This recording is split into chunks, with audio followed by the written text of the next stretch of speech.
Good evening students, welcome to my channel learn with Ankush Gill. और आपकी class चल रही है बच्चा एसएससी जीडी सेशन 23-24 के लिए। यहाँ पे जो सीरीज़ चल रही है आपकी प्रीवियस ईयर क्वेश्चंस की सीरीज़ चल रही है, ठीक है। और 11 जनवरी 2023 को जो पेपर हुआ था शिफ्ट 4 का जो पेपर है, उसके हम इंग्लिश सेक्शन के क्वेश्चंस हम डिस्कस कर रहे हैं आज। Okay, so let's get started with our very first question which is an idiom, flash in the pan. हाँ जी, तो फ्लैश इन द पैन का क्या मतलब होता है? कोई ऐसी चीज़ जो सामने पहले पहले तो हमें बहुत प्रॉमिसिंग लगती है, हमें ऐसा लगता है कि ये तो बहुत ही आगे जाके जो है सक्सेसफुल होगी ये चीज़, ये इवेंट या कोई भी प्रोजेक्ट, लेकिन वो बाद में जो है इतना सक्सेसफुल नहीं हो पाता या फिर वही अपनी सक्सेस जो है उसको रिपीट नहीं कर पाता। So that thing is flash in the pan. अब अगर मैं इसकी एग्जांपल लूँ, सो हम इसकी बॉलीवुड से एग्जांपल ले सकते हैं। आप लोगों ने देखा होगा कई बार जो पहले पहले जो हीरोज़ लॉन्च होते हैं या हीरोइंस लॉन्च होती हैं, पहली मूवी तो उनकी बहुत अच्छी जाती है, ठीक है, हिट हो जाती है, लोग पागल हो रहे होते हैं, लेकिन फिर बाद में उनकी जो मूवीज़ आती हैं वो सारी की सारी क्या होती हैं, फ्लॉप होती हैं। तो दैट मीन्स यहाँ पे वो इडियम फिट हो सकता है, फ्लैश इन द पैन, ठीक है। So something that looks promising initially but later on it fails to deliver the promising success, ठीक है, anything in the end. So B would be the right answer. Next है यहाँ पे, again यहाँ पे एक idiom ही है, so that is turning a face blue, ठीक है। when your face turns blue, that means क्या होता है? इसका मतलब होता है you are in anger, you are feeling irritated or frustrated, ठीक है। सो कहता her face was dash after seeing the house in such condition. तो यहाँ पे आपको कॉन्टेक्स्ट समझना पड़ेगा कि घर की हालत ऐसी देख के उसका फेस क्या हो गया, ब्लू हो गया, ब्लू हो गया, ब्रू हो गया या ब्ड्यू हो गया। तो ऑब्वियसली हमें पता है कि फेस ब्लू जब होता है सो दैट मीन्स कि गुस्से वाली चीज़ होती है। तो गुस्सा आया, उसको इरिटेशन हुई, फ्रस्ट्रेशन हुई, ऑब्वियसली घर की ऐसी हालत देख के या बुरी हालत हो गई तो तभी तो वो गुस्सा हुई है ना। सो यहाँ पे B would be the right answer.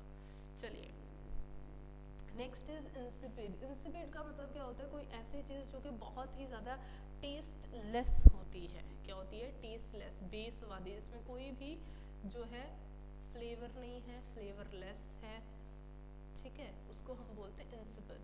Okay, बेस्वादी कोई चीज़, बेस्वाद, ठीक है। सो इसका एंटोनिम क्या होगा? कोई कोई चीज़ जो है बहुत ही ज़्यादा टेस्टी है, यमी है ना, डिलीशियस है। So this would be the right answer. चलिए, नेक्स्ट ये आपका होमवर्क है भाई, करेक्ट स्पेलिंग्स आप लोग बताएंगे, इतना एफर्ट तो आप लोग डाल सकते हो, है ना। चलिए, सो यहाँ पे जो अंडरलाइन वर्ड है and that is benevolent. So benevolent है, कहता है the benevolent lady donated her estate for the welfare of the society, sorry, welfare of the city.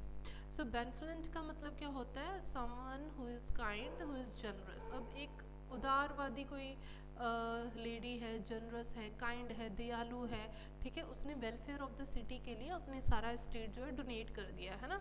सो यहाँ पे इसका जो सिनोनिम होगा, इसने सिनोनिम ही पूछा है and that would be gracious, ठीक है, काइंड, जनरस, उदार दिल, लिबरल। तो ऐसे वर्ड्स जो है वो हम ग्रेशियस के लिए बोल सकते हैं, ठीक है, काइंड पर्सन के लिए बोल सकते हैं।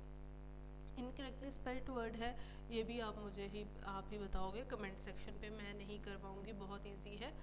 चलिए, we were holding the things with a strong rope. अब ये जो गिवन सेंटेंस है ना, ये आपका है पास्ट टेंस में, और इसका हमें क्या बताना है? फ्यूचर टेंस फॉर्म बतानी है फ्रॉम द गिवन सेंटेंसेस, ठीक है। वर लगा है तो ये पास्ट हो गया, फ्यूचर बताना है, विल लगा है ये फ्यूचर है, आर है ये प्रेजेंट है, वर है ये क्या हो गया? पास्ट हो गया, हैव बीन है प्रेजेंट है। So A would be the right answer. ये आपका विल बी होल्डिंग है, सो ये फ्यूचर कॉन्टिन्यूस हो गया, फ्यूचर टेंस हो गया। चलिए, I want to see the Dussehra dash in Delhi. What is second class railway dash from Delhi to Agra? अब देखो दो ब्लैंक्स हैं यहाँ पे, कहता मैं दशहरे का मेला देखना चाहता हूँ। तो मेले के लिए बेचा हम जो यूज़ करते हैं word and that is FAIR, fair हो सकता है, ये हो सकता है, FARE नहीं होता, FARE नहीं होता मेले के लिए। तो दशहरे का मेला कहता मैं दिल्ली में देखना चाहता हूँ, कहता what is the second class railway dash to Delhi, Agra से दिल्ली तक रेलवे का किराया क्या है। सो जो किराए के लिए जो वर्ड यूज होता है ना, and that is fair, FARE, ठीक है। ये जो फेयर है इसको बोलते हैं हम किराया, और ये जो फेयर है इसको हम बोलते हैं मेला। Okay, so A would be the right answer, बाकी सारे गलत हैं। चलिए, कॉम्पैक्ट, कॉम्पैक्ट का क्या मतलब होता है। कॉम्पैक्ट का मतलब होता है कोई चीज़ जो है वो प्रेस्ड है ना, क्लोजली प्रेस्ड जिसको करा गया है, ठीक है, आपस में बहुत ही ज़्यादा वो क्या है, क्लोज है, प्रेस्ड है, ठीक है, टाइटली प्रेस्ड है, उसको हम क्या बोल देते हैं, कॉम्पैक्ट। आप लोगों ने वो कॉम्पैक्ट पाउडर्स देखे होंगे ना, ऐसे डिब्बी में उसमें कॉम्पैक्ट पाउडर होता है और एक लूज पाउडर होता है। लूज पाउडर क्या है, वो कॉम्पैक्ट नहीं है, उसको टाइटली ऐसे प्रेस नहीं करा गया, लेकिन जब आप उस पाउडर को है ना ऐसे टाइटली प्रेस करके आप एक इस डिब्बी में डाल देते हैं, तो वो क्या बन जाता है, कॉम्पैक्ट पाउडर, ठीक है। सो कॉम्पैक्ट हम बोलेंगे किसी टाइटली प्रेस्ड या क्लोज चीज़ को, ओके। और थिक भी हम इसको बोल सकते हैं, तो यहाँ पे क्या आ जाएगा, डेंस, ठीक है। So dense would be the synonym, इसे सिनोनिम ही पूछा है। सो डेंस जो थिक कह लो, कॉम्पैक्ट कह लो, बोथ आर सेम थिंग्स, ठीक है। सो एक्सपैंड का मतलब क्या होता है, फैलना, फैलाना किसी चीज़ को, ठीक है। चलिए, now Prince Charles becomes the youngest heir to the throne of the age 7। यहाँ पे जो आपका अंडरलाइन सेगमेंट है that is a youngest heir, ठीक है। कहता प्रिंस चार्ल्स जो है ना, कहता वो सबसे छोटा जो है वारिस है। हेयर का मतलब क्या होता है, वारिस, कहता वारिस बना, गद्दी का सबसे छोटा वारिस वो बना एट द एज ऑफ 7, ठीक है, 7 साल की उम्र में। अब यहाँ पे देखो सबसे छोटा है ना, तो यहाँ पे यंगेस्ट सुपरलेटिव डिग्री यहाँ पे यूज होगी। सो ऑलवेज रिमेंबर, जब भी हम सुपरलेटिव डिग्री यूज करते हैं, ये पूरा का पूरा आपका अंडरलाइन पार्ट है, ठीक है। सो जब भी हम सुपरलेटिव डिग्री यूज़ करते हैं, इसके साथ हमेशा हम द आर्टिकल लगाते हैं, कभी भी वहाँ पे अ या फिर एन आर्टिकल जो है वो नहीं लगेगा, always the plus superlative adjective. So यहाँ पे क्या होना चाहिए, द यंगेस्ट, यहाँ पे अ यंगेस्ट है, ये गलत हो गया, नो सब्स्टिट्यूशन तो आना ही नहीं है। यहाँ पे द यंगेस्ट है, हाँ यहाँ पे द यंगेस्ट है, यहाँ पे द यंगेस्ट है, लेकिन यहाँ पे क्या गलती है, एन लगा है थ्रोन के साथ। अब ये जो टी है ना, ये क्या है भैया, आपका कंसोनेंट है, तो अगर ये कंसोनेंट है, यहाँ पे एन नहीं आना चाहिए, द आना चाहिए। So D would be the right answer, बाकी सारे के सारे आपके क्या हो गए, गलत।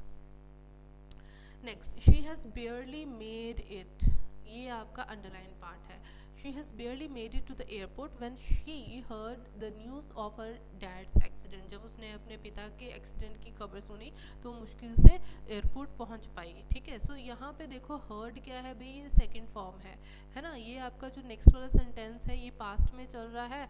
सो यहाँ पे जो हैज़ नहीं आएगा, यहाँ पे भी क्या आएगा भाई, अब हमारा पास्ट आएगा। सो हैज़ को नहीं लगाएंगे हम, प्रेजेंट नहीं लगाएंगे, तो यहाँ पे क्या आ जाएगा, had barely made it, okay, past form चलेगी।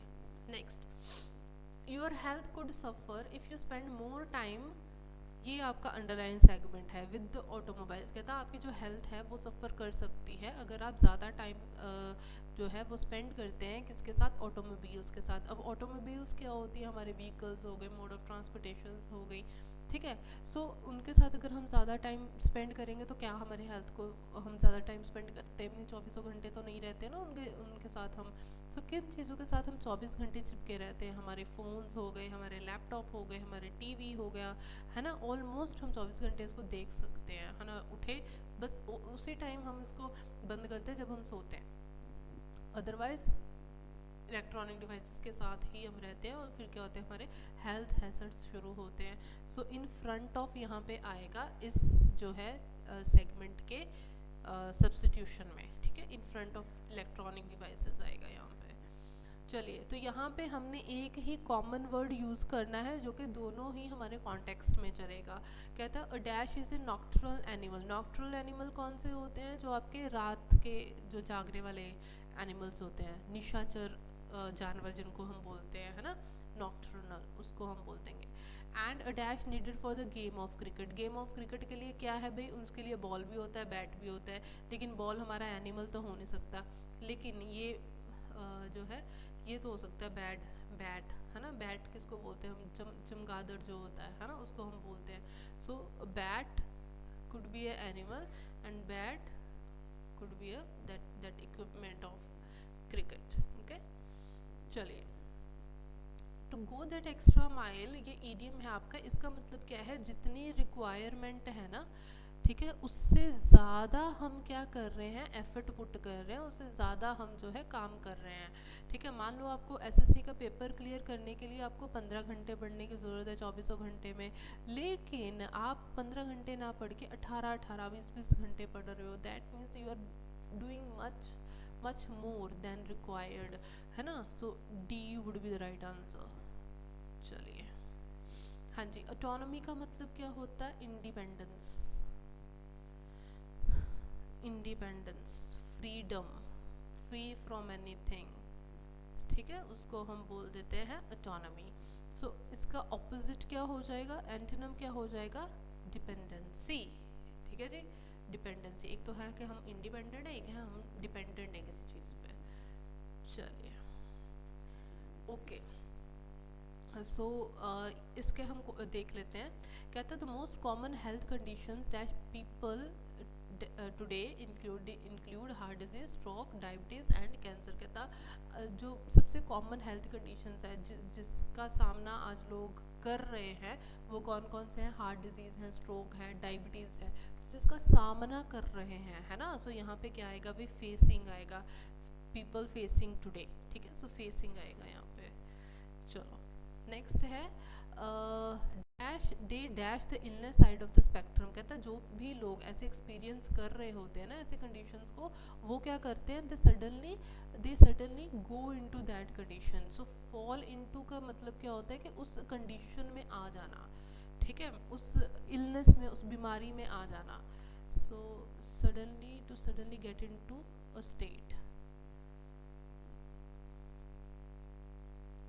Get into a condition. ठीक है, सो वो बीमारी की उस कंडीशन में आ जाते हैं. फॉल इनटू आएगा. पास ऑफ का यहाँ पे क्या मतलब है, टू मिस रिप्रेजेंट. जब हम किसी चीज़ को गलत तरीके से पेश करते हैं ना, उसको हम बोलते हैं पास ऑफ करना. चलिए, नेक्स्ट है. कहता कौन कौन से फैक्टर्स हैं जो कि इन कंडीशंस को वो करते हैं, रिस्क में डालते हैं. कहता कुछ लाइफस्टाइल फैक्टर्स हैं हमारे ज़िंदगी के, जैसे जो कि हमें इन इश्यूज़ में जो हमें रिस्क में डालते हैं. वो कौन कौन से हैं, स्मोकिंग है, अल्कोहल सब्सटेंस है, लैक ऑफ एक्सरसाइज है, और स्लीप डेप्रिवेशन है. यहाँ पे डेप्रिवेशन का मतलब क्या है, कमी. ठीक है, जब निद्रा की कमी होती है, नींद की कमी होती है, तब भी हमें क्या होता है भाई, हमें हेल्थ इश्यूज आते हैं. सो डेप्रिवेशन यहाँ पे आएगा. ओके, चलिए.